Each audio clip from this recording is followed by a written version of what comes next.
தன்னுடைய மொபைலை ரோகிணி திருடிட்டாங்க அப்படின்னு சொல்லி முத்து ஸ்டேஷனில் கம்ப்ளைண்ட் பண்ண, அதுக்கு வித்யா வந்து சாட்சி சொல்ல ரோகிணியை பிடிச்சி ஸ்டேஷனில் நிற்க வச்சு கேள்வி கேட்குறாங்க. இதை கேள்விப்பட்டு மனோஜ், விஜயா 2 பேருமே ஸ்டேஷனுக்கு வராங்க. முத்து சொல்கிறது எல்லாமே பொய் அப்படின்னு சொல்லிட்டு ரோகிணி வழக்கம் போல் பேச ஆரம்பிக்கிறாங்க.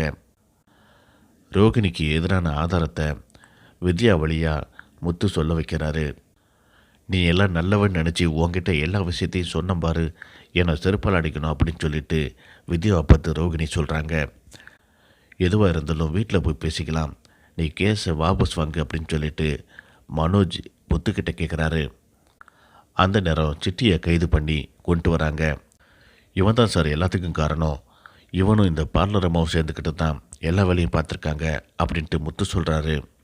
அந்த நேரம் அண்ணாமலை ஸ்டேஷனுக்கு வராரு. முத்துவை பார்த்து, என்ன முத்து இதெல்லாம், எதுக்காக ரோகிணி மேலே கேஸ் கொடுத்துருக்க, நீ கேஸை உடனே வாபஸ் வாங்கு, எதுவாக இருந்தாலும் நம்ம வீட்டில் வச்சு பேசிக்கலாம், நம்ம குடும்ப மானமே போகுது அப்படின்னு சொல்லிட்டு சொல்கிறாரு. இல்லைப்பா, இவங்க எதுக்காக என்னுடைய மொபைல் ஃபோனை திருடினாங்க, எனக்கு அதுக்கான காரணம் தெரியணும்.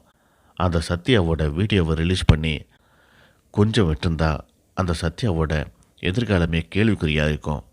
நீங்கள் என்ன சொன்னாலும் சரி, நான் இதை சும்மா விட மாட்டேன்ப்பா அப்படின்ட்டு முத்து சொல்கிறாரு. கடைசியாக ரோகிணி, சிட்டி 2 பேர்த்தையும் இன்ஸ்பெக்டர் லாக்கப்பில் வைக்கிறாரு.